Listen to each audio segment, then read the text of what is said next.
No, it doesn't. Hey, Jamie, what's going on? Hey, I'm good. How are you, Rich? Doing great. So I'm excited to talk to you about this race. It was, the first big race. Like, Montana was pretty stacked. The last race that you were in was pretty stacked race, but this is like the first U.S. National Series race since Jacksonville of 2019 for you, right? I actually did Jacksonville 2020. That 2020, was my that's what I only race meant. of 2020. That's right. That's right. So it's still been some time since being on like this big type of stage. You didn't finish 12th, I which thought I is did. pretty close to 12th. You finished 11th overall.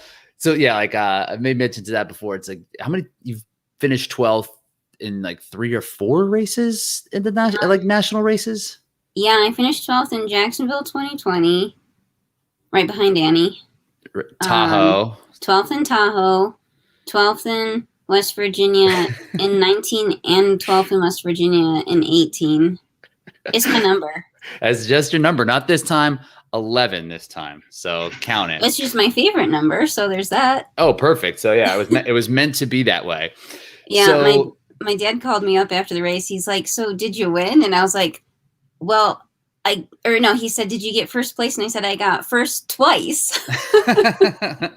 and that's why it's my favorite. First twice. What's better than first once?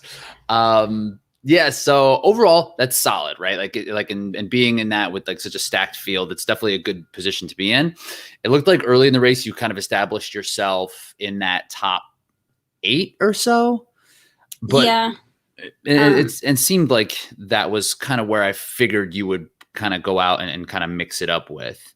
But then you made mention in like when we talked that, you had some foot issues, which is a reoccurring thing that's been with you for forever. Right. yeah. And then there was some like nutrition stuff also, and it's just a long race. Yeah. So what was going on with those couple of things before we kind of go into like the nuts and bolts of the race itself? Like how was those couple of factors that seem to be a little bit limiting? Sure. I guess we can start in the order you had it. But so the foot it's okay. I think it was bothering me just a tiny bit the week leading into the race, and I really didn't think anything of it.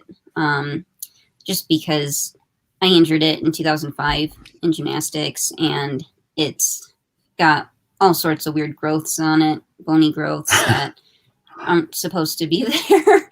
And my range of motion is extremely limited in that big toe, which it's so funny. It's such a small part of your body, but it has a really big impact on your gait because it's at the bottom, and that's what you use for. It's like the big toe and the little toe, I think, are what you use for balance and stuff. But it's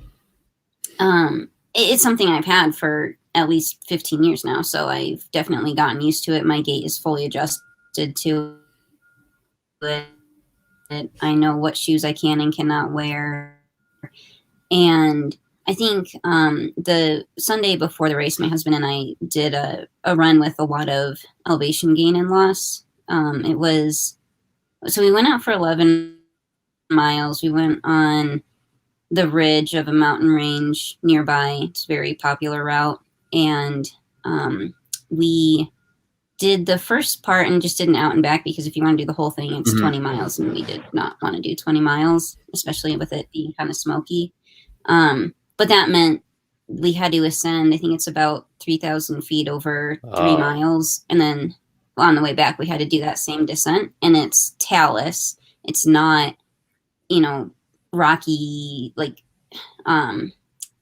talus is rocks, but it's not like rocks in place. It's not dirt. It's very loose, very thin rocks where if you take the bad step by a couple of inches, you are off the cliff. So we were going pretty easy on it, which means we're braking a lot because the grade is just so steep, which means you're engaging your quads a lot. So I think that came back to me just a tiny bit on Saturday where my quads maybe burned out just slightly earlier than they normally would. And so it put a little bit more pressure on my foot, but I did not feel like my foot could handle it. And those descents in Utah were very steep, some of them. And it was not, a lot of it was not on the trail. So it was like come down through these weeds and bushes, and you don't know what you're stepping on. And I just felt like my descents were not what they usually are.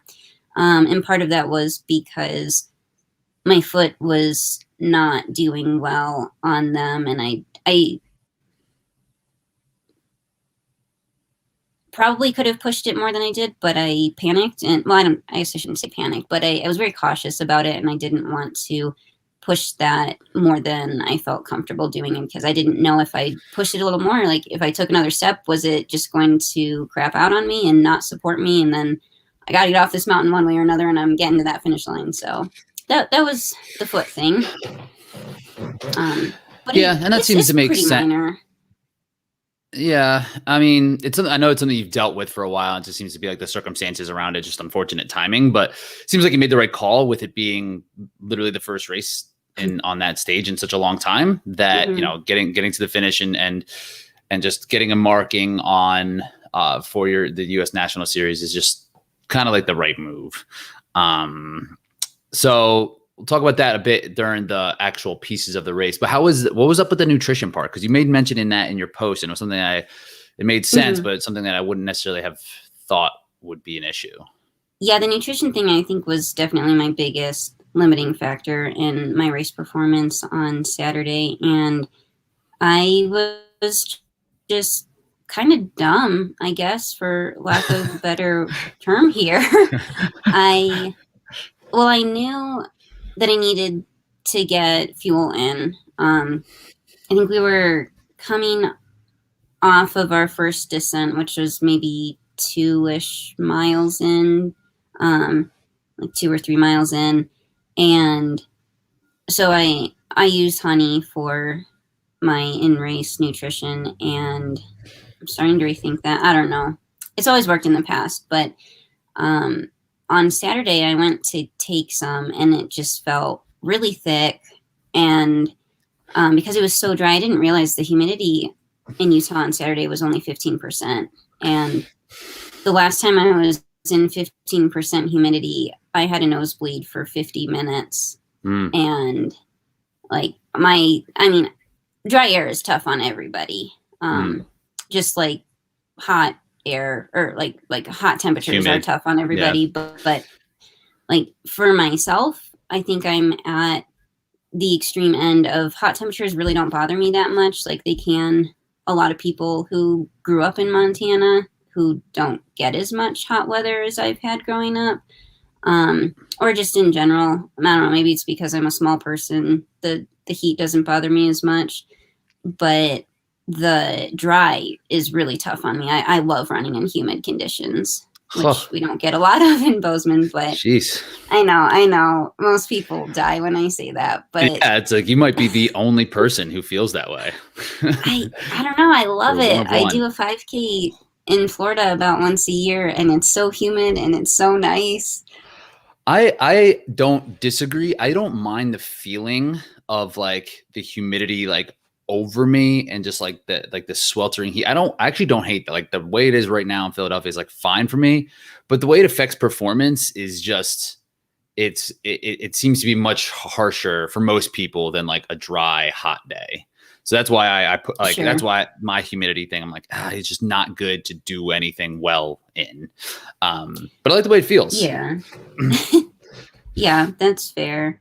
But yeah, so I was trying to eat this honey, and I was basically chewing it, and it just felt so thick because I had no saliva in my mouth. And I started eating a little bit before water. I don't take water with me. I'm just terrified I'm going to destroy my vest, and then I don't want to buy another one. They're expensive. So I just rely on aid stations, and they had one about every mile, which was great in this race. But I was like, well, I'll just take a little bit now, and then when I get to water, I'll take more. And I put it in my mouth, and I was just like, oh man, this is so thick. And it was just difficult to eat because it was so dry. And what happened was every time I was eating, it seemed like I was eating a lot because it was taking me forever, which I'm already a super slow eater. But it just felt like I was eating more than I was. And I got done with the race because I opened multiple packets, but didn't actually finish any of them. And I looked at what I actually ate by the, throughout the race, when I took everything out of my sports bra and looked at it. And maybe I ate the equivalent of one honey packet over 13 plus miles. So what is the honey how is it packaged? Is it like a honey stinger, or is it your own, like a honey packet, like there would be a ketchup packet kind of thing? Kind of. I used to use Nature Nate's they like come in a paper container. I feel like it's more environmental than the plastic, but it's also a thicker honey. Then I've also gotten some other ones. I can't remember the name of the brand, but it's like a honey stick. It's in sort of I don't know if it's plastic or aluminum coated plastic. Like those things that look like a pixie stick, kind of. I should have gone for that one. I'm sorry. They kind of looks like a pixie stick, like a tall. Oh yeah, they're not tall, but yeah, it's kind of like that. Okay. But they sell them at World Market. That's where I get them all. But yeah, I don't know. I had never done a race before 2017. I'd never done a race where you needed to eat during the race. And I went into Tahoe and I was like, oh, this is it was like 17 miles that year. I was like, this is a long race. And, when you add in obstacles, it takes much longer. So you need to be eating. And I never tried that before. And somebody was saying like, oh, well, honey is really great if you're not used to eating while running. It's not going to upset your stomach or anything. It's going to feel light and you're going to get a lot of quick energy. So like, sure, I'll give it a go, and worked. So I never tried anything else. This time I did have a honey stinger with me as well, because I thought that I had more honey in my cabinet, and it turned out they were drink mixes, not honey packets, which I found out a little late. And so I ended up getting a honey stinger, and those things taste terrible. Really? Because so you never had any of the because that's the thing we're talking about, right? You're eating honey, which will give you the same production of energy and just like work in your system the same way that any like goo or Morton or honey stinger would, but it's not specifically made for like an endurance athlete. So things like that can happen, right? Like it might not be as easy to consume, but goos taste terrible. I think honey stingers are like pretty good. Was it just regular flavor, or was it a flavored one? It was a pomegranate one. They sell ones that are just honey flavored. They have I think they're called Gold. Yeah. The person at this store, they had like 2 different flavors. I don't remember what the other one was, but she's like, "Oh, the pomegranate one, I think it tastes better." So I was like, "Okay, I'll go with your opinion." And I mean, it wasn't terrible, but it wasn't as good as just straight honey is straight sugar. So of course it's going to taste good. It's awesome. Yeah. I did try that, and it was thinner, so it was easier, but it had, its own weird flavor, and it had electrolytes. So I was thinking like, oh, this might be good. And again, I thought I was taking in like half the gel, and I got home and I was like, oh geez, I maybe had a quarter of this gel. So yeah, I think I didn't give myself enough calories during that race to feel decent by halfway through. I just kept feeling gassed, which I think a lot of people did. Yeah, you definitely weren't alone. Like it seemed just to be like a suffer fest after that second climb. Even during that second climb, it was just like it seemed like it really delivered. Maybe Big Bear in 2019 was as challenging, but I don't know. This Utah course looked harder. Yeah. Well, the thing about Big Bear is that and I've only done it once 2 years ago, so my memory's not perfect, but what I remember is it was very grassy.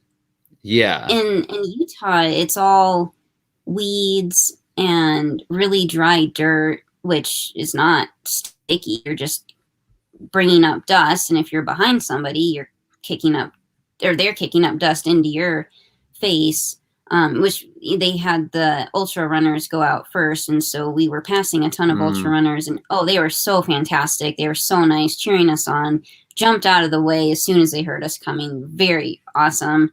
But, you know, if you're coming around a corner and they're maybe 100 meters ahead of you, they're going to kick up some of that dirt. It's going to still be in the air by the time you come through. So that definitely contributed to some of that dry air for all of us. Breathing that right into, like, coating your mouth, kind of. It's a gross feeling. But you're right. And in Big Bear, it was just easier terrain, I think. And so even though it was a lot of climbing, there were no parts where, you know, it was just such a terrible footing. It was like, okay, my footing's okay. It's just really steep. Right. And here it was like, it's really steep and my footing is not great.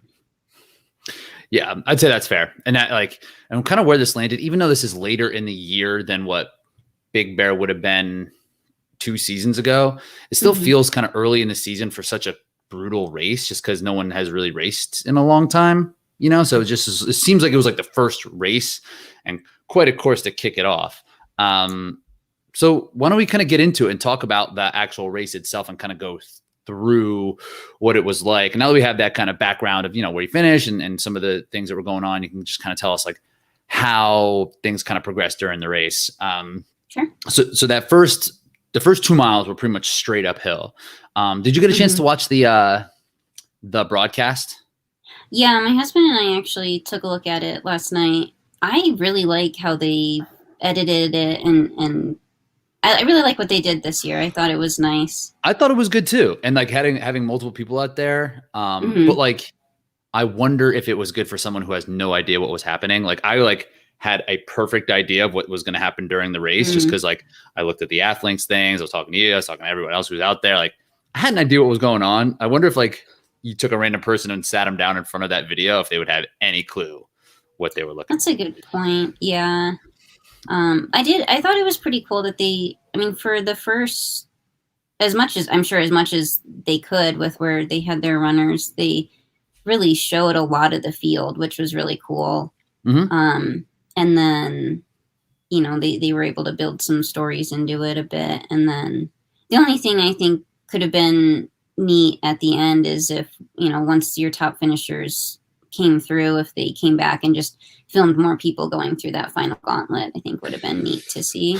I agree, because that's the story of the series, right? They tell like the story at the very top of the race, but the series, and it's like a longer thing, it's told like 1 through 15. So if they could kind of go back and feature some of the athletes that were kind of coming through, that would have been nice. And I thought there was going to be, like, Megiddo was out there, so I figured he was going to be, and it wasn't live, so I figured like post-production he was going to be able to kind of do voiceover work on it. But like after watching for like 10 minutes, I was like, oh, he's not going to talk about what's happening. So that could have been helpful, you know.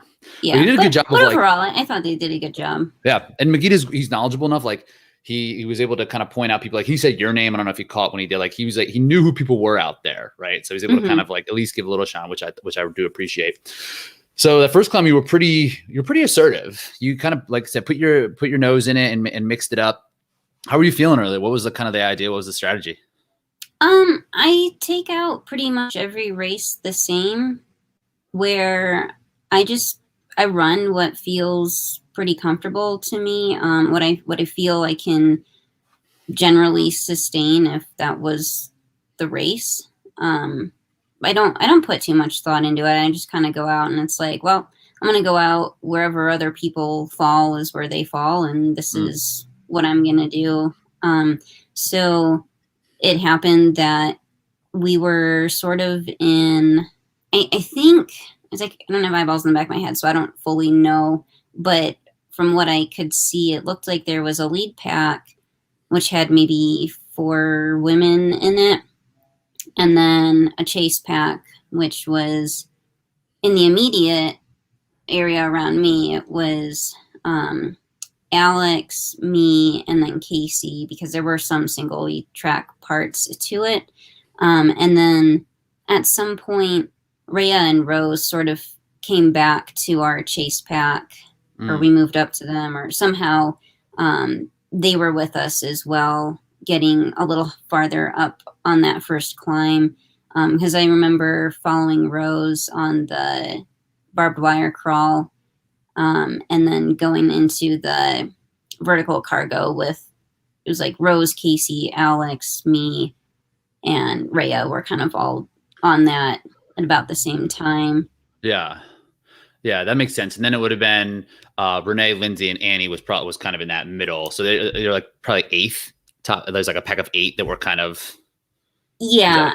And I know so the first climb kind of finished with Olympus. Right. And when I came off of there, I know some of the girls failed it, but I heard, I think it was David. I don't even remember looking to see who it was, but somebody, probably David, said Jamie Brusa 7th place. So I was like, okay, I guess I'm in 7th. And then there was a little bit of changing between me and a couple other girls, but for the first half of the race, I bounced between 6th and 8th place. Yeah, that seems about right, because I think Alex missed Olympus, which I was surprised with, and Renee missed Olympus, and when it looked like a tough Olympus going up after a big climb. You're probably pretty high up in the air. Breathing wasn't probably that easy. It looked close for you too. Like, did you was it like, did you feel comfortable that you were going to make that? Because you almost made a last second lunge at it. Were you like, I just need to do this? Or were you like, I got this and I'm going to do it? Because it was close. I think a little bit of both. Yeah. It was Olympus, as I think we've talked about previously, is more difficult than it used to be with that new surface. And I didn't even try to put my feet on it. I don't think many people did. Although I think looking at the footage, I think Lindsay did get her feet on, at least for part of it. So, I was talking about this with Annie as well when we were doing her recap. It's like Lindsay gets one foot like kind of bent, like her front foot. She's able to flex her toes to get the bottom of the front of her shoe on it. And and her back foot remains relaxed and like plantar flexed. So she's able to kind of get one foot and kind of walk across where everyone else is kind of both their feet are like plantar flexed and it's all like knees. Yeah. Is that kind of how you were doing it? Yeah. I just took it on my knees, which is slow. I got across it very, very slowly, but by the time I was about halfway, and I got on right after Rose, and a couple of the chains were kind of sweaty from her, and I was like, "Oh no!" but they weren't, because it was so dry. Here's an advantage, they weren't very wet, right? But there's just like that little bit of uncertainty on. It's not a perfectly dry chain because somebody was just on it ahead of me. But it wasn't bad. About halfway through, I made the decision to not fail it because I was like, okay, I'm halfway through this thing. I've spent a lot of time on it already. That's too much to give up. One way or another, I am finishing this. And, of course you could say that and still miss it. But that was my mindset. And so I was not worried about finishing it. I knew I was going to finish it. But it was challenging, and reaching for the bell, I think I could have gotten a little bit farther, but I was just like, I gotta go. And then of course, I watched the footage and it's like some of these taller girls are reaching from so much farther away. I think Annie came like over the top across her body and was able to ring the bell. Yeah. But I was kind of like, well, I'm just going to kind of jump off, and I think I can accurately hit it. And I did. So that was good. And one thing in watching the footage that was very much in your character, like someone's like the camera person, I think, said good job, and you made sure to say thank you to them. So thank you. And earlier you could hear you give some encouragement. I think to like you and Casey were kind of running next to each other, and you're like, good job. Like I was like, this is very much a Jamie race. This is very much in her personality. So how was that first descent then? Was there a plan on that, and how's your foot at this point? Oh, it was fine then. It's okay now? Okay. Later that it started bothering me. Yeah, the first descent, I saw Casey, and I thought it was Alex was right next to her, but I think it must have been Ariel. It was probably Lauren Weeks. But see, she was wearing black top, right? She was. Yeah, the person was wearing a light, like grayish colored top. So that's why I thought it was Alex, because I didn't know she had failed it yet. I thought she had failed, yeah. But Ariel was wearing like a light gray colored top. And later in the race, my husband got to a lot of the obstacles, and he was like, yeah, the first, like most of the race, Ariel was getting to obstacles about 45 seconds before you. Okay. So it must have been her. Either that or I hallucinated the whole person and there wasn't somebody there. Was nobody. the thin air, it's real dry. Who knows? Yeah. Okay. So you see two people like right out in front of you. But and I knew one was Casey because she was wearing that blue and green sports bra. Mm-hmm. And I know her pretty well. I know, I don't know, maybe this is weird, but as a running coach, I know people's gaits. Mm-hmm. And it's like, if I see somebody out running, I can tell who they are before I see their face. So I knew it was Casey. And I think she was behind Ariel or whoever this person was, if there was another person, because I couldn't see the other person very well. I could just tell light colored sports bra or top. And so anyway, I was like, oh, there's Casey. I'll go chase her down. Because in my head, I'm thinking there's people behind me trying to chase me down somewhere. I don't know where they are. But if I start thinking about that, then I'm not thinking about moving up. So I was getting after Casey and came down to the 8-foot wall. And that was one of my better walls. Sometimes I try to jump into it, like run and jump into it, but this wasn't working. I gave it like one attempt like that, or 2 attempts like that. The first one, I was so dumb. I grabbed on the side of the wall and I was like, oh, I can't do that. It's like, I'm cheating. Yeah. So were you coming at it? Cause it was at the bottom of that descent before you headed back up. So was it flat or flat. It did end up flattening out. Yeah. What is the strategy that you have for that? And it's worth noting that you're 5 feet tall, right? So like, what do you do that might be different? I mean, like I'm a foot taller, so I just reach up and grab the thing. How do you kind of navigate something like that? Yeah. So this time, which I think was useful, was because those little steps they're tough. You can't hang out on them. Mm-hmm. They're like 1 inch thick. So I put my left foot on the bottom step because I can't just go from the ground to the top step. It's too tall for me. Okay. Like I put my knee up, it's much sharper than a 90-degree thing. And I'm not strong enough to get my toes on and lift my whole self up from that. So I have to go on the bottom one. So what I could do was I got my left toes on the bottom one and I could give it a little jump to get up to the wall, get my hands on the wall. And then I could get my feet on the top step, both of them, kind of readjust my hands and then pull up. So you kind of have to come at it like sideways almost, like you put your left foot, as your left foot turn, like is your foot straight toward? Is your heel? Oh, okay. It's not, I assumed like you had like your heel kicked out to the side to get like maybe the side of your foot on it. No, so just my toes. Got it. Yeah. You can jump up and grab. Okay. And then you just readjust and then you can help kind of jump yourself over.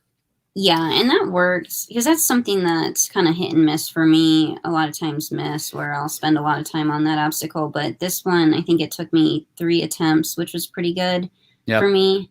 It's also helpful. The dry air helps on things like that, right? You'll stick to the step probably a little bit better, be able to grab a little bit better up top. Right. And then the big climb. Right. Then the climb. How was that for you? Because that seemed like an absolute grind. And they didn't show any of that on the coverage, but just because I think it was like no man's land. It was like way into the mountain. So yeah, we got some running before that, which was nice. It was very runnable before that. And I think we had a couple of minor obstacles. And I kept thinking I was coming up on Casey and I would get really excited and it would be an ultra runner. I was like, oh man. But then I finally did catch her. It was, I think, right before the hurdles, and I passed her and then I could see Rhea was on the hurdle right before me. Oh. And so I'm just like, oh, okay, cool. I'm looking at the map. That's why I get like real close to the screen. Yeah, I got mine on up too, so hopefully I'm okay. So closer to the top then is the hurdles then, right? Like after Tyro. Okay. Yeah, on the map actually it has monkey bars early, but monkey bars were much later. Yeah, they just moved that. They just decided last second. They're like, we'll just Okay. have this at the end. That's what it seems like anyway. Yeah. But yeah, so coming into the hurdles, I passed Casey, I saw Rhea, and it was uphill, but it was very runnable uphill.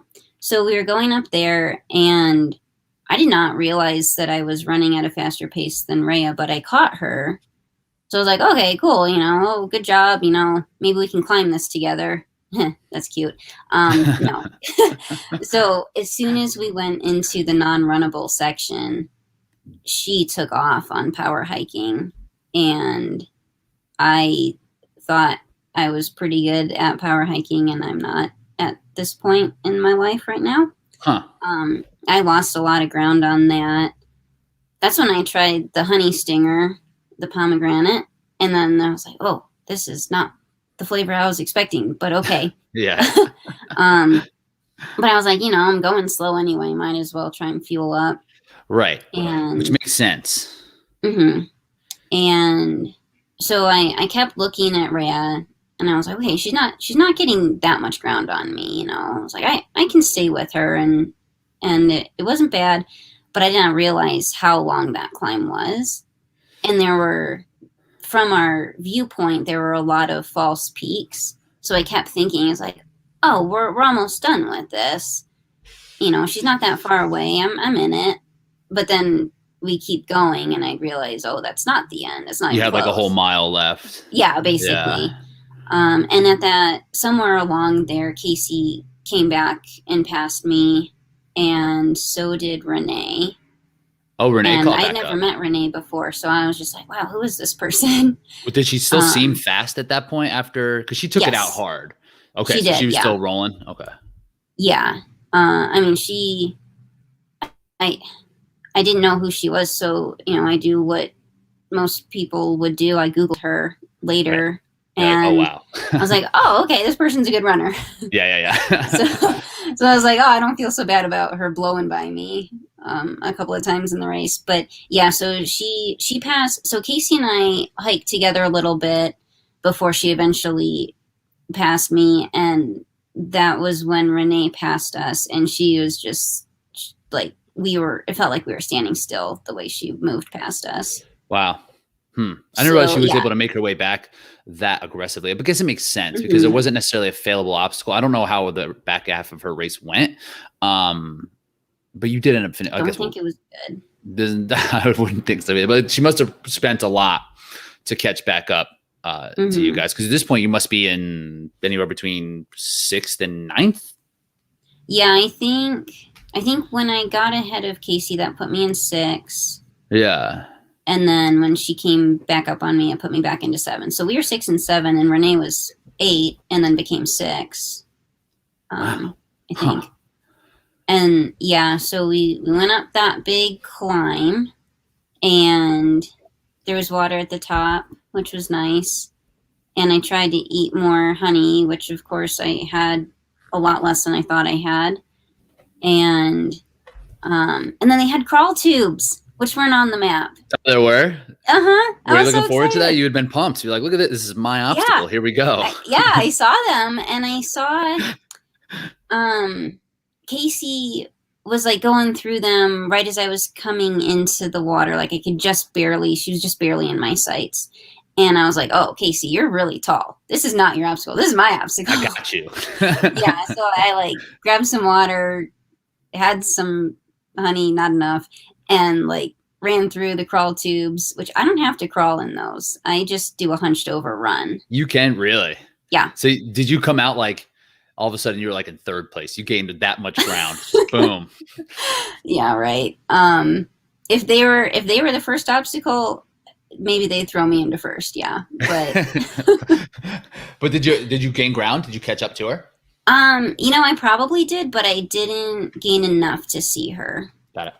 I don't think I really saw her much. So yeah, we came through the crawl tubes, and then I think there was more just running. You're on your way down? Yes. Yeah. I think so. Yeah, it was a little bit down. This is after armor or before armor? That like So I don't think we actually did armor. Oh, I there think was that no armor. just the ultra. Okay. I thought that was like the last obstacle for. It's Okay, like that's right like at the split. I don't remember doing armor. okay. Okay. But Alex caught me right before the split between Beast and Ultra Beast, and we were just about to go into the Irish tables. Got it. And I was starting to feel pretty tired at that point. And when I didn't know that Alex was behind me, because this whole time I was thinking I was chasing her down the mountain. So when she came up behind me, I heard somebody, and I could tell it was a woman just from the sound of her breathing. And so I was like, oh, who is that? Maybe it's Ashley Heller, because I didn't see her, and I didn't think she was ahead of me. And I was like, oh, it's got to be Ashley. And then it was Alex, and I was like, oh, wait a minute. When did Alex get behind me? And then I was like, shoot, did I miss something on the course? Because also, I was like, I didn't do monkey bars. Right. But then I just realized monkey bars were later. And so I'm thinking the whole time, I was like, oh my gosh, did I just cut the course? Did I screw this up? But then, of course, Alex failed Olympus, and I just didn't know. And I hallucinated her earlier, thinking that she was ahead of me. I can see how because like that's unexpected, honestly, that she would miss Olympus, and that it would make sense that she would kind of be there with someone like Casey and like working her way up through. So yeah, that was probably crazy. Like, oh wow. Yeah. So in my head, I was just like, well, if I get to the end and I haven't done monkey bars, I'll just have to tell people that you got to DQ me because I missed something. Yeah. But can't do anything about it now. It's like, yeah, but I was like, right now I'm just going to keep racing. All right. And yeah, so she passed me right before the Irish tables, and then did the Irish table much faster than me. And then we went up again a little bit, a tiny climb. Before the big descent, it was like a little bit up after. Okay. Yeah. Until you got to like the peak of the course. Yeah. And so she left me on that. And then I think we started going down pretty hard. Yeah. That's where it got pretty technical and steep. Yes. And that's when I was just like realizing maybe my brain was already protecting my foot before I was conscious of it, because I was realizing that my descent did not feel like a normal descent for me. It felt very controlled and cautious, and I was thinking it didn't feel smooth, and I didn't like it, but I couldn't figure out how to get it right. But I think that might have been the part, I'm not looking at the elevation map, but that might have been the part where it was the steepest. I think that's right. I think before you got into Bender and Twister is like where it was real, like that real tall grass. And it was a very short section, but it was where it was crazy steep, but it was really steep, and it was rocky, and there were like grasses and other forbs coming out of the ground that were kind of like you couldn't see your footing. Mm-hmm. And there were a couple of loose rocks in there, but it was mostly just loose dirt. And I think I just probably went down on my butt for most of it. I probably took a couple of steps. My feet came out from under me. I slid for a bit, and that was probably better than running down it anyway. You could see from the footage anyway that's something like that happened to Rose too. Like she ended up kind of backpedaling and being on the ground. So I like that they put that stuff, and I like running on that stuff, and I wouldn't typically do a section like that ever if it wasn't for this race, but I don't like racing it, like racing that is just like a little bit too scary. Yeah. Especially when you can't see where the ground is and you don't know. I don't like it when there are some rocks that are loose, because somebody above you could kick a rock into your head, or you could kick a rock into someone below you's head, and you could seriously injure them. Yeah, that's true. Because that's that loose gravel on something that's so steep, you could definitely get something flying down. Yeah. So I don't like it for that reason, but it was it was very short lived. So we did that, and then came into Bender, and Bender was Bender, and Oh, I did it the right way this time. Oh, you did it. Yeah, like you did Yeah, that. in Not the Montana, opposite. backwards, and then had to redo it. Yeah, so at least I remembered how to do it. And Yeah. then Twister was pretty soon after that. Yep. And that was pretty normal Twister. And then we went back up, and this was kind of an interesting part of the race. Oh, but I did come off of a bender feeling fairly gassed. My husband was there cheering, and I was like, "Oh, come on, don't look like you're falling apart in front of him." Oh, but, good for him. He like, got up there. Nice. Oh yeah, he was all over the place. Spectator champion. Yeah, he really is. Yeah, he at one point he was like directing people, and he almost missed the 8-foot wall. And he's like, "No, you got to do this." He should get a free race entry. He was probably like taking in fuel to watch a race like that to go get all the way. I mean, even that. I mean, that's not the highest point of the course, but I mean, he still probably had to ascend 1,500 feet or something to get there. He moved, yeah. Good for him. Yeah. Yeah. So he was encouraging me. So I was like, okay, it's even if it's a complete slog. And then we started going up the hill, and this was an interesting part of the course because you could either run in the creek or you could run in the bushes. There was no trail, unless I just totally missed it. No, I think you're right. That's what it seemed like. Okay. So I was kind of like, oh, creek. It's so dry. I need water. So even if it's just my feet, it'll feel good. So I was in the creek, and it wasn't bad. It was just like crazy shallow. Just a little bit of water dripping through. You could see the in the men's race, the dude Hawk Call, he like was stopping and like getting it on him. He was like using it to get a little reprieve from the heat. Down. Yeah. Yeah, I definitely felt good on my feet and like my ankles or however high it went up. But so I went up part way, and my left like upper thigh, I'm not sure what that muscle is, started cramping. And I thought that I had figured out how to not cramp by just increasing muscle strength, because that was something I dealt with in 2018. But then in 2019, I didn't cramp a single race. So I was kind of like, oh, I figured it out. I'm not going to cramp ever again. And yeah, that was not accurate at all. Not the case. But I did take, every time I'm in a longer race, I do take some pickles just in case. And so I did have that. So I opened those up. I took in some of those. It was the first time in my life that I took in pickles without choking on the vinegar. Was it just the juice, or was it a full pickle? It's like a little sweet relish packet, like you can get to put on a hot dog. Yep. Because I actually don't like pickles, but I like sweet pickles. Okay. And it's the vinegar and the garlic that does it, because it. So, if you'll excuse my science for a second, when a muscle cramps, what happens is there's a tendon. I think it's called the Golgi tendon. I'm not a physiologist, but the tendon that's associated with that muscle is basically the thing that's locking up, and it's causing your muscles, those fibers, to basically constantly be recruited going into that tetany. And so, like, for example, if your calf is cramping, it's your Achilles tendon that's being crazy. And all that you need to do is get your brain to not focus on that, to focus on something else, and it will release it, and then you're good. So that's why pickles work, because of the vinegar is very potent. If there's garlic in it, that's a potent taste.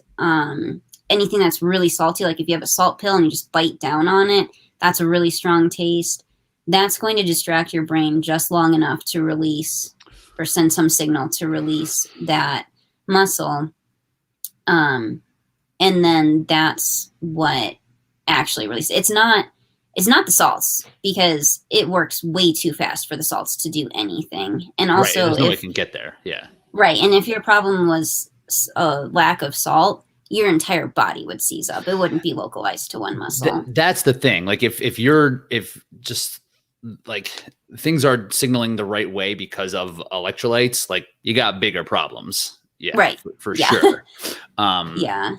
That's a good, like, so Ben, it's like there's like a disruption in like, yeah, and like from your brain, right? So being able to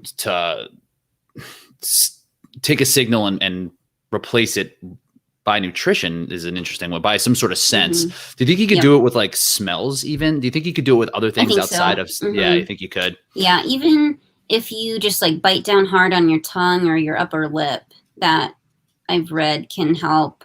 I don't think it's, maybe I just don't bite hard enough, but I haven't found it to be quite as effective. It has to be more painful than, yeah, it has to be more painful than the cramp, probably. And maybe you actually have to draw blood. Yeah. But yeah, just something where your brain has to focus on this other thing. And then it allows your tendon and your muscle to just relax for a second, and then you can get more control over it. Right. But, so there's a nutrition. I'm glad we're talking about this, right? Because a lot of times that's the conversation when people kind of get out of cramps, like, oh, I didn't eat enough. I was cramping because this, and I don't necessarily think that that's always the case, right? It's typically a training equation. Like you have not gotten to the point to train yourself to like let your body know that it's okay to go this far, or that you're going to cramp. So you can eat as much, you can eat all the electrolytes in the world. Like you can take in salt packets and mustard packets before you're cramping. Like it's probably not going to do anything if you don't have the appropriate volume and training. No, if you're on the ground and your whole body's seizing up, then yes, try to eat more salt next time. But if it's a localized muscle that seizes up on you, or a couple of muscles, then no, the only reason you have those salt, pickles, mustard, hot sauce, whatever works for you, is to get out of that. It's not the preventative measure, it's the like remedy once it's already happened. And it's short term, right? It's not like, because like what you said, like the salt is not then going into your system, or the vinegar going into your system and going to your calf. No, it doesn't work just that a way. Distraction. Right. It just takes your brain away from that one point, but doesn't mean your brain's not going to go back there. Right. And you're not going to feel great afterwards. You're just not going to be completely seized up in that muscle. Yeah. So yeah. That's a good point. And I think a lot of people were cramping up on Saturday. I think the grueling course coupled with the temperatures and just the atmosphere of it, I think were more demanding on people than they're used to. And I think the longer term fix too is just building up those muscles. More volume. Yeah, agreed. And I think that's another thing. It's just like how you thought. It's like, oh, in my previous experience, I feel like I've done a good job of being strong enough to not cramp. But this is the first time. That's why, again, when I say this race seems kind of early, even though it's not, it's a pretty brutal race to lay on people before they've had a chance to like recognize that they need to kind of build this up. So I think this is probably a wake up call for a lot of people from that respect. For sure. It was for me. What did you do to build up your muscle? Was it in the gym, or was it doing hills? Like when you felt like you fixed it? Yeah, I guess you could call it the gym. I don't really go to a gym, so my living room waits. But gym style workouts. So for me, very early on, occasionally my calf would get me. So I just did a lot of calf raises, weighted calf raises. We have 2 floors in my apartment, so we have a staircase, which is great. And I just take like a 25-pound plate, put it on my back, and do. So every week, every Monday, I'll do 60 calf raises with 2 feet on the stairs. And I do it on the stairs so that I can go down farther with my heels. So I'll do 60. Similar to what it would be like on a climb, like a steep climb like that. Yep. You'll probably get that same type of ankle. Yeah. Yeah, that's the hope. So I'll do 60 with both feet, and then I'll go 30 on each foot, one at a time, single. And that has helped because I haven't felt weak in my calves in a very long time. So I think doing that consistently is helpful. And then when I do my workouts in the summer, which is like the warmer time from about the beginning, maybe late April to the beginning of May until the end of October. So when it's maybe just barely snowing or not snowing, we'll do workouts on hills. So if I'm doing tempo work, which, true tempo work is not on hills, but, sort of a tempo based effort sometimes. Tempo effort. Yeah. Yeah. Like cruise miles. It's on this mile loop that it's not a lot of hill. It's like 100 feet over the mile, but it's not just your nice flat ground. So that can help. And then, other like 5K effort stuff is on a hilly course too. Yeah. Because most of the runners I work out with are trail runners. So it's like, well, we're going to run on this anyway. Let's work out on it. That's the thing. Yeah. Cause those type of workouts, if you wanted to, like, you're going to be naturally slowed down, right? So if like speed is your objective, doing it on hills, I mean, you'll still get some sort of strength and speed benefit, but like not as much if you were doing it on flat. But if you're going to be doing, so that's why it's like hard to kind of be the best flat runner and hill runner. You just kind of need to spend time on the hills. Yeah. And all winter long, it's just more than winter. It's like most of the year, or at least half the year, we're on the track. So we're getting flat speed work there.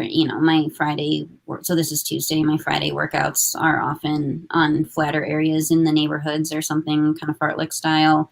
So I wouldn't recommend doing all of your workouts on a hilly course, but I do think it can be helpful to do some of it on there. Yeah. So I think that's built it up. And then the other thing is, so more recently from my calves, it's my inner thighs that have locked up on me, and just trying to do a lot of squatting and lunges to get at that muscle. The single leg squats are useful. Just different things like that I'm really engaging that muscle. Yeah. But okay. So then, but you were feeling it there after that, the last little climb, you're starting to feel a little bit crampy, and then going back down is when you had like the big final descent, right? Yeah. So coming up through the creek, it was just the left one. And so I took the pickles that made it stop. And then I was like, well, I'm in this cold water. I'll splash some cold water on it. Maybe that'll help. And I think it did. So I did that coming up. And then Renee comes up again. And I hear her and I see her.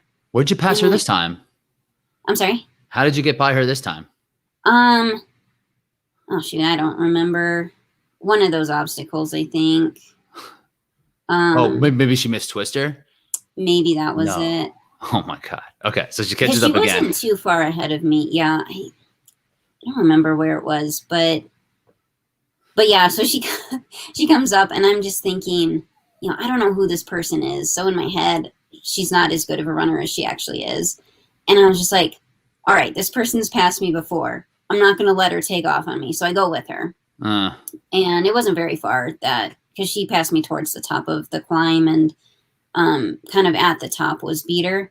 And I'm just like, nope, I'm not letting this girl take off on me. We're running together. So we did for a little bit. And then we came into Beater about the same time. And I think she failed Beater. I don't know if she's ever done it before, which if you've never done it and you've never seen it, that's probably a very confusing obstacle. Yeah. And it's a tougher one. It's tougher. Once you understand it and you can look at it, how it's supposed to work, it's more simple, but I could see it coming up to it and just being visually confused about how to get through it. Yeah, because I think she hesitated. Because, for the women, the stairs to actually get on the obstacle are on the opposite side. So I didn't see her because it's a kind of a wide obstacle. But I didn't hear her get on it. I think she was hesitating. And so I got on it on the side I was on and got through it. And then I never saw her again. Okay. So I'm not sure if she made it through that one or not. But maybe not, because it looked like her second. Well, I guess we're past the halfway point now, but the rest of the race, I don't think she could make up much ground there. And she ended up like in 15th or 16th, I think. I think she was 17th even. Was she?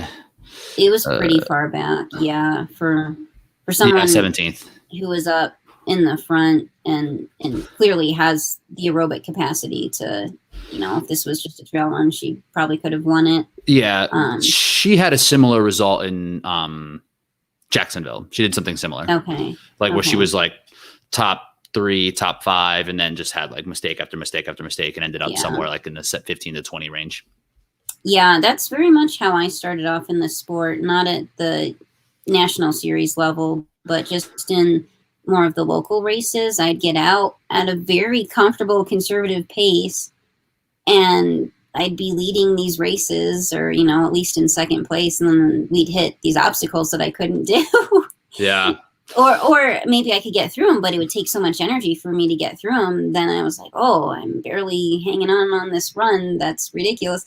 And then I would just watch all these people pass me. So I hope she sticks with it, right? Because there is definitely a learning curve. If she sticks with it, I think she could be very good at the sport. Good. Yeah. Yeah. Yeah. All right. So then where are we then as you're coming down? We haven't reached pipe layer. No. So we did the box. Yep. Pretty typical, much better than in Montana for me. Got through it much faster and didn't feel exhausted afterwards. So that was good. And then Stairway to Sparta. My husband was down there. That is one of my worst obstacles when it's in the beast form. Beast distance. This is what we had trouble in Tahoe. Right. Oh gosh, I wasted so much time there in Tahoe. So we had talked about it beforehand, and it was kind of like, okay, give yourself, 3 to 5 good attempts, and if you're not doing it, you're done. Just burpees. So I got on there. Again, I tried to run into it, but it's like when I run into it, I think this is my gymnastics skill kind of kicking in, is that I don't know how to just run and jump like you're playing basketball, and you take off with one leg. Yeah. I run and I hit the floor or the ground and then try to jump off of that. Just completely stop. So it's a vault springboard, and vault was my best event. So, but that's not useful for going up. When you're on vault, you're not going up off your feet. You get height off your shoulders. Right. So it's not a good method for Stairway to Sparta. Not ideal. And, so I, then it was like, take a couple of steps into it, bend your knees, actually jump.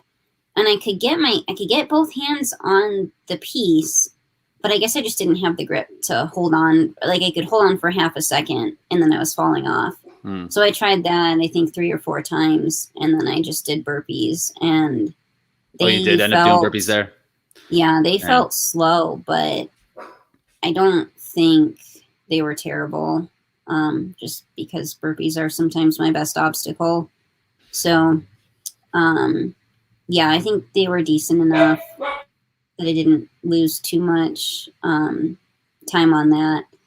I came through that and left. And from my husband's recount of it, it sounded like Ariel was not too much ahead of me. She also did burpees on that.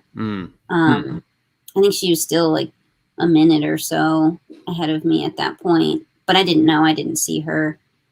And then that's when the wheels kind of started falling off, was because I just didn't eat enough, and so everything was feeling really tired, and my downhills. Well, that's the thing, is the rest of the race was mostly downhill, and my downhill was so bad that day that I was comparatively very slow on those downhills, and the girls behind me really made up a lot of distance on that downhill section.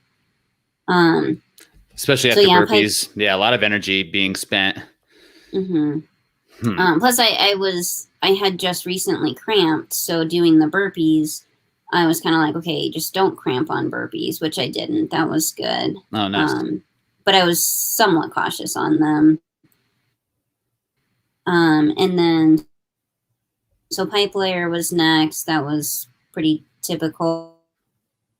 And then the rope climb, there was a water station right before rope climb. And so I took some water going up the rope, and I was like, well, just climb the thing. And I get down, and then they both immediately seized up on me. So I did have some pickles left. I only had part of the package, so I got those, and it didn't help a whole lot this time. And then I ran back to the aid station. I was like, maybe if I put water on them, it'll help.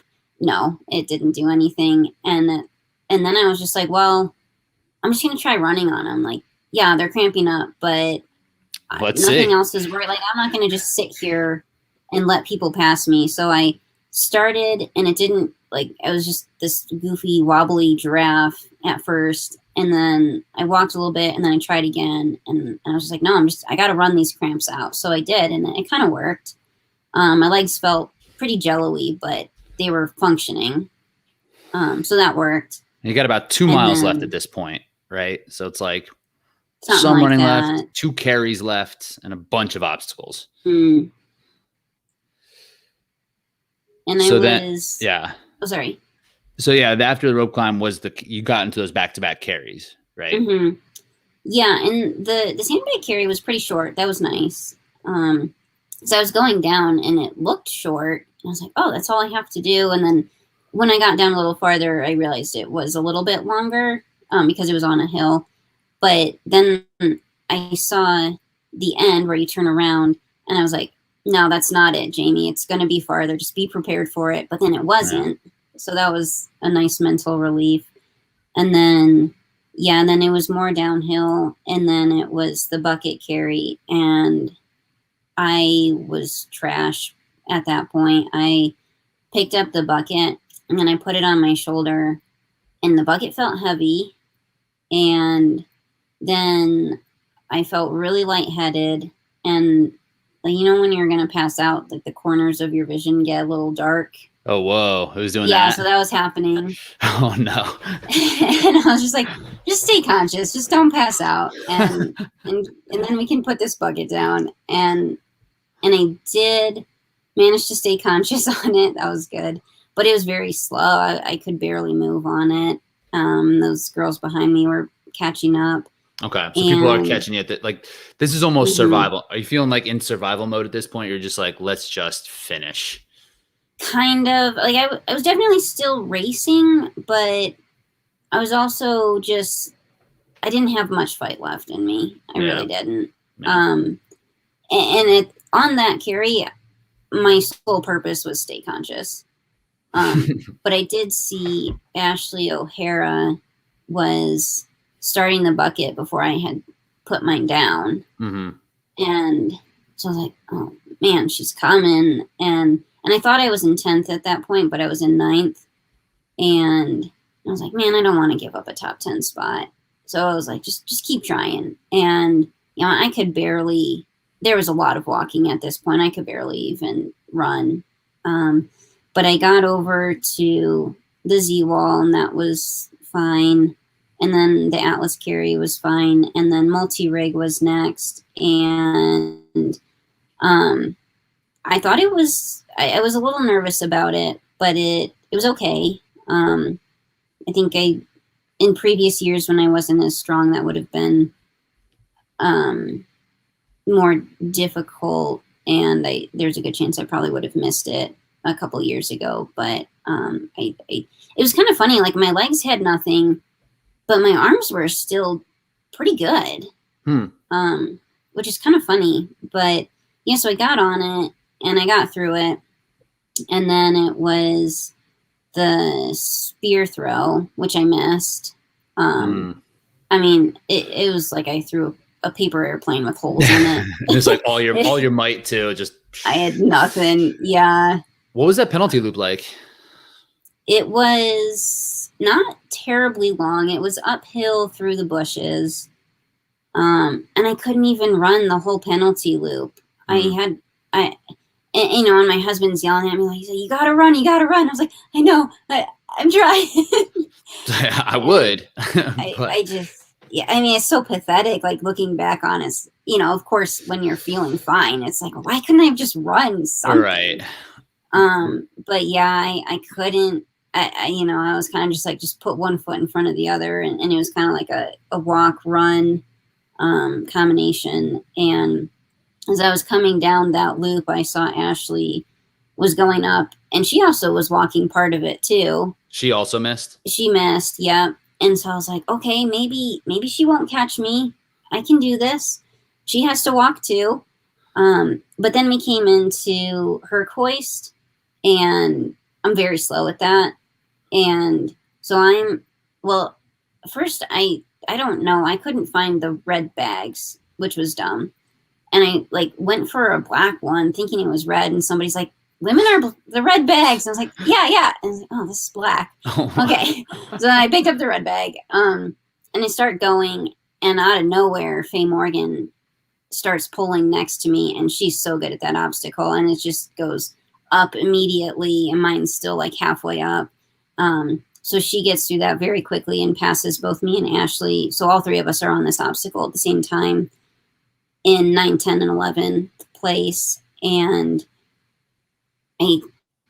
Ashley did not pass me on this obstacle, but we basically finished it at the same time. We ran into Helix together, and at this point, both of my legs are like threatening to cramp on me. My foot's feeling terrible, and I'm mostly getting across this thing on my arms, which thankfully somehow still had a lot of strength in them, even though my legs didn't. And so I'm going across, and she out helixes me pretty handily.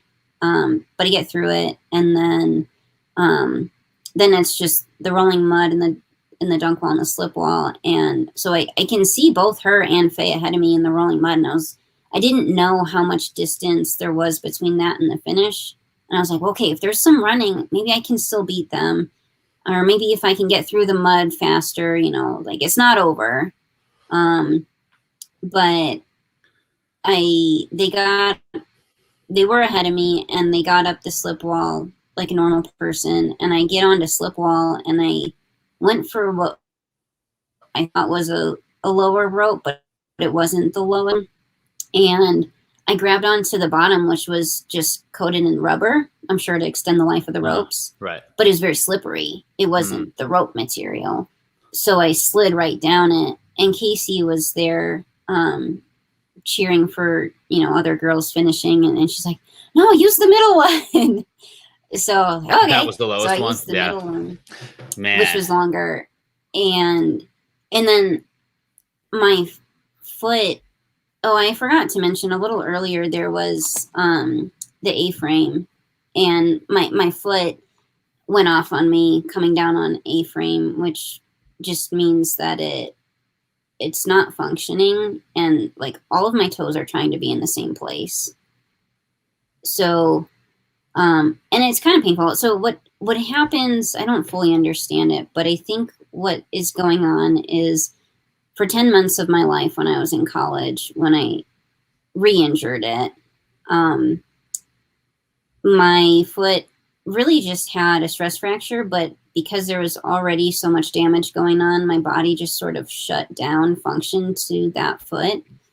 And I could not move. My foot was paralyzed. And this is my big toe. It's not even my whole foot. It's my big toe, which sounds so dumb, but I could not move my big toe. So I could not walk because I couldn't push against the ground. I just kind of collapsed for 10 months of my life while I was in college. And I wore the boot and the surgical shoe, anything to so I could actually get around. 10 months? 10 months. Oh my God. Oh, it did a number on my mind because I'm just like, am I crazy? What is going on?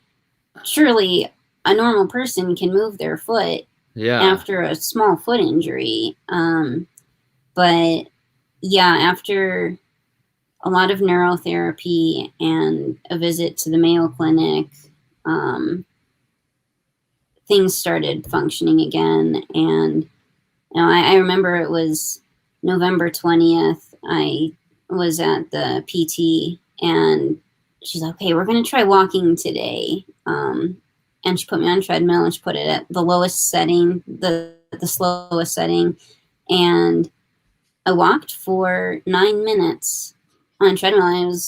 It was the most exciting day of that whole year. And I was training in the pool at the time because I couldn't I couldn't run. So I was training when the diving team was training, and I got to know them, and the coach fairly well. And I came in and I was like, you guys, I walked for 9 minutes. And then the coach was like, he was so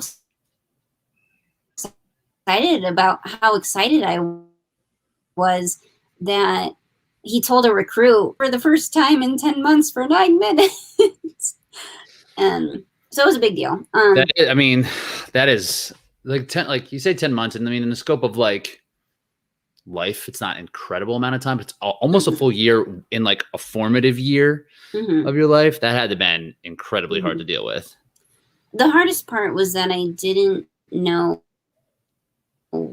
what was wrong. Nobody knew what was causing it. And then finally, you know, like this team of doctors at the Mayo Clinic, where they're just like, well, you know, they listed off all the issues, all the physiological issues going on in the foot. And then they're just like, our best guess is that something in your brain has shut down your ability to use this foot because you kept pushing it, and it needs to heal. And it has healed, but it can't figure out how to turn itself back on. Your brain needs proof, right? Yeah. Yeah. So once that happened, that was a big mental relief. That was like mid to late October. So then it was only 1 more month that I wasn't able to use it before things turned around. But yeah, it was a weird time in my life. It was just so much uncertainty. And I didn't know, like, was I going to be able to walk again? And when people didn't know what the cause was, they were running all kinds of tests. Like, there was a thought that maybe I had MS. And so they did a scan of my brain, and they handled it so well. They didn't tell me why they were taking an MRI of my brain. They're just like, oh, maybe it's something in your brain. And they told my parents, you know, why they were doing it. And then they called them immediately to tell them, like, your daughter's okay. She doesn't have MS. And I found out after the whole thing. I was like, oh, thanks for not telling me. That would have been terrifying. Do you think about this stuff a lot when you are training and racing? Is this something that, like, maybe not motivational, but like gives you a certain level of gratitude to be able to still train at all? Or is this something that's just in your past and something that you kind of like are dealing with just here and there? Now that it's been more years, it's less potent, but definitely I'm very grateful for it. So this happened in 2008 it turned off on me at the end of my race at indoor Big Tens in 2008. Not a great time. No, it was like the very beginning of March or the end of February, depending on how the dates lined up that year. But, which I think it was March 1st. And I just remember I was running the 800, and it was the last 50 meters of the race, and I couldn't push off my foot, and I didn't understand what was going on. I just thought I was flat or something. And, you know, there were like 2 girls right ahead of me, and I was like, I have energy. Why can't I pass these girls? And every time I took off my foot, it just had nothing to give. It's like, oh, this is frustrating. And it didn't feel great. So after the race, I iced it. And then after I took it it was like I filled up a bag with half ice and half water and just made like its own little ice bath. And I wasn't paying attention to how long I did it because I was excited to watch the other races. And I took my foot out and I realized I couldn't move it. And I was like, oh, shoot. I got my foot so cold that I can't move. Froze my foot. But then after it warmed up, I still couldn't move it. And I was just thinking, what? This is so weird. And I just remember like coming through the airport, not fully realizing that I had no function in my foot. And of course I had function in my other toes.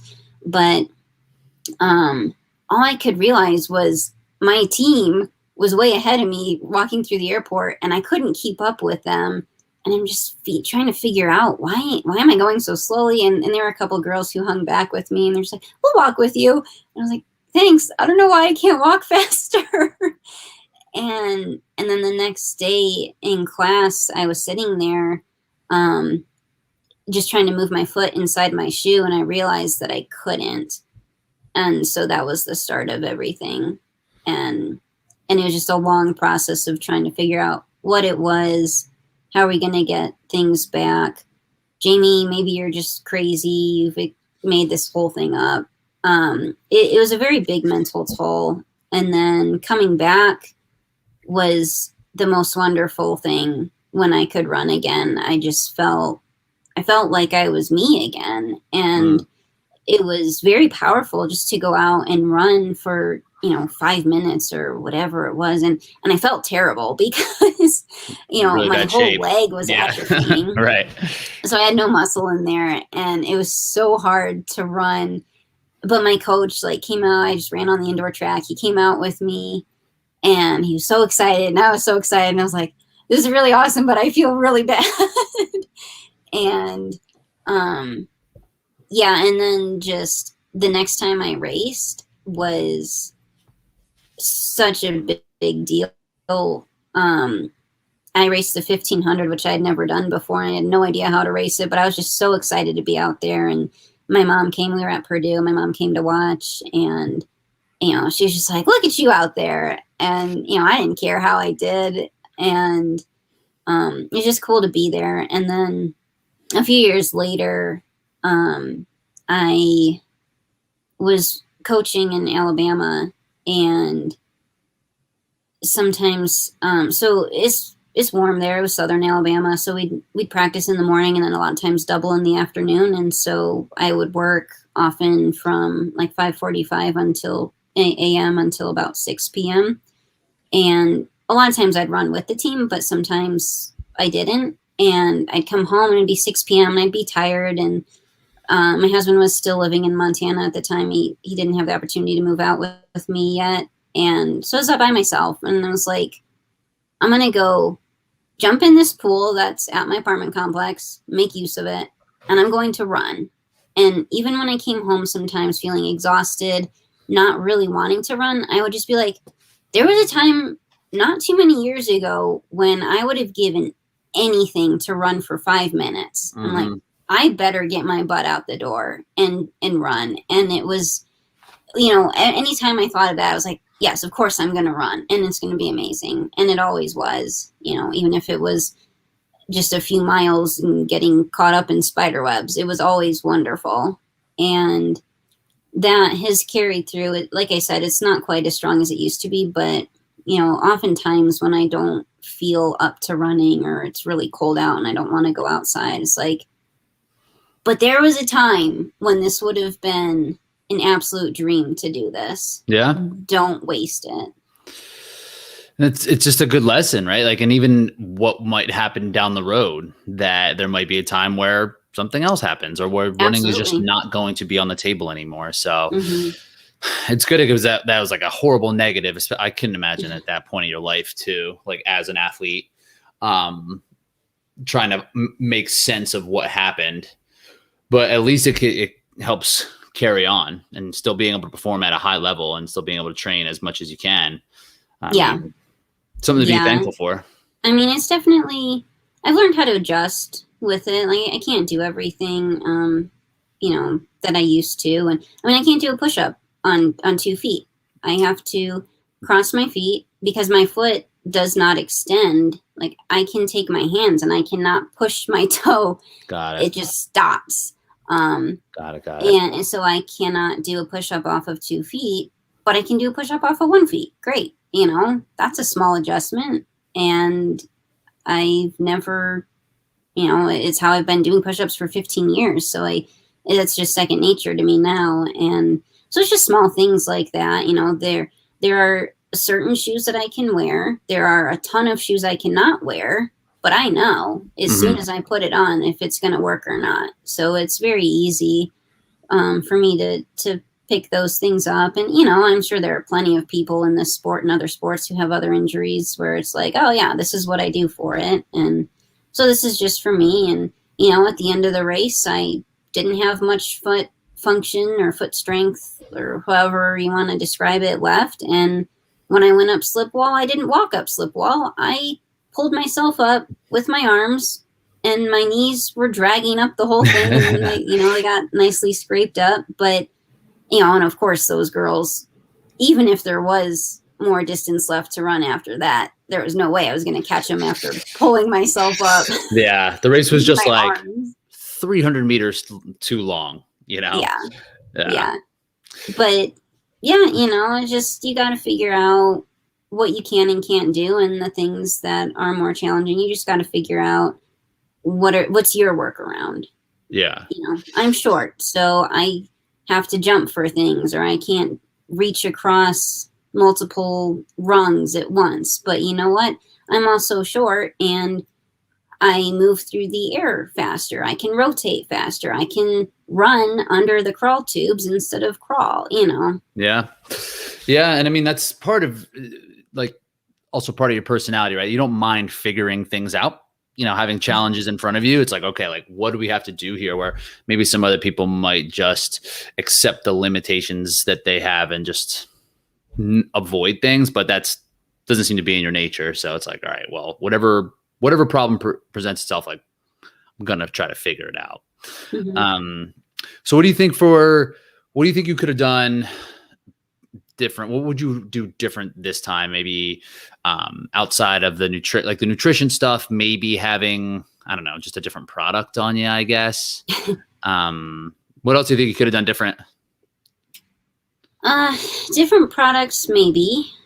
That's something I might try and experiment with. But if I were to redo that race now, I would definitely take more time at the aid station to just drink more water and make sure that I was taking in more honey or more honey stinger or whatever I was going with at the time, to just actually get more fuel in the tank. And it was really dumb of me to not eat enough, because that is something like I need to eat. I've only met one other person who has as difficult of a time not eating as I do. She's actually one of my former athletes, and like I don't know. It's like if I don't eat enough, then I can't stand up. And it's not because I'm going to pass out. Like I can't stand up because my stomach feels like it's imploding on itself, and like it's just really difficult for me to move. And like I'm somebody who will go, like if I have a running workout, I better be eating at least 90 minutes before that. Oftentimes I'm eating 10, 20 minutes before I go warm up. And now I know just to other make sure people, you have fuel in the tank. Mm-hmm. And if I don't, like, I'll feel bad. Like it's kind of funny. Sometimes people, if they eat too much and then they start running, then they run into gut issues, and It's like, oh, great, I'm halfway through this workout and now I have to poop. But for me, it's kind of the opposite. It's like if I don't eat enough, I'll have gut issues and I'll feel like I have to poop, even though it's like, well, I didn't eat enough. Can't be possible. How was there poop? Right. But yeah, it's very strange, and I'm sure I'm not terribly unique in that, but I think I'm in the minority of people who really depend a lot on eating. And I don't know, maybe it's a mental thing. Maybe I've just convinced myself over the 33 years I've been alive that I need to eat a lot in order to function. But whether it's mental or not, it's real. So right. So it was just very dumb for me to think, well, yeah, it's hard to eat this honey because my mouth is so dry, so I'll just eat as much as I can and it'll be fine. But I should have just thought to myself, well, no, I know that I'm going to need this. I know that I'm going to run out of fuel and feel terrible later if I don't. So I'm going to take an extra 30 seconds to hang out at this aid station, drink more water, eat the full packet of honey, and then get moving. I think taking those extra 30 seconds at that aid station would have saved me, I don't know, I can't quantify it, but minutes in the overall course, because I would have felt like I could function. My legs wouldn't have been so jello-y at the end of the race or even the last half. It would have made for a much better experience for sure. That too. Yeah, like if not just a better race experience, but also just not as like dying as hard, I'm sure. So that's a good lesson, right? And like the time that takes, which is hard when you're racing to justify like stopping or slowing down when it's like this intensity of a race. But I guess that's just the trade-off. Like you said, it's hard to quantify, but it's definitely beneficial to do it like how we're looking like in hindsight, I would imagine. Sure. I mean, Faye came through at the end like a powerhouse, and I don't know. I didn't get a chance to talk a ton with her after the race, but I imagine, she executed things pretty well, and so it allowed her to have strength at the end. So yeah, like that's all part of racing. You need to make sure that whether it's keeping your pace in control or eating enough or drinking enough that you can make it through the race. And I just didn't execute that very well on Saturday. It's the first time you've had a long race in a while since Tahoe, pretty much, right? Have you done anything that long? So that's just part of it, part of coming back. You think you're going to make it to Asheville or North Carolina? Not Nashville. Yes. Within the vicinity of Asheville, I will be. The general area. Yeah. I'll be at that race. Great. That'll be cool. I mean, it seems like it's like a tough turnaround. It's pretty soon. It is. Yeah. Man, some of those girls who put in 3 races this weekend, I think they're going to go to Asheville, and they're probably going to do great at Asheville. They are so incredible. I don't know how they came back for another race on Sunday, because I'm not sure that I could. I don't either. And people did like the whole trifecta. It's like, what the heck? How could you even like, after getting cramps like that and then be like, let's go out and try it again. Yeah. It seems like really bold. So, I'd imagine they have some of that effort in their legs, but I don't know. Maybe if Asheville is not like a goal or something like that, or I don't know, like prioritize more time on a mountain like that. Maybe if Tahoe is their goal race, I don't know. But I'm not sure, but I have to say, my mind is boggled, and just I am in awe of how incredible Casey has been racing this year, because he's crushing it. Okay, so including the Montana race, which was in early May through now, so about a 10-week span, she's done 3 trifecta weekends. She's done well at all of her races so far this year, and she's lactating. That is the most expensive activity a mammal can do ever in their life. And she's doing all that, and she's doing all this racing. Like, I don't understand it, but it's so amazing, and it's so cool to watch. She has been doing such a great job, and it's such a great point, because she did just give birth right before the season. And I just talked to her a little bit on the podcast, and she had mentioned, she races like this fairly often just to get the experience. And she said she feels healthy for like the first time in a long time. Like she could, because of like, I think because of how often she had raced or how hard she had pushed it, she was always kind of dealing with some health stuff, but this is the first time that she's felt actually healthy in like a OCR season in a long time. So, That's like, great, if she like keeps this going, gets some rest, like or if like they have a trifecta world championship, she would do really well in that. Yeah.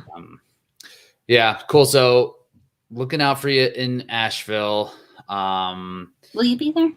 No, I don't think so. Okay. No. Not doing much Spartan stuff this year. Taking a little bit of time down for more like the hybrid stuff. Gotcha. Yeah, but we'll make sure to keep a lookout for you, link to your socials and all that. And yeah, we'll just keep plugging away. Awesome. Thank you so much. Yeah, appreciate you jumping on.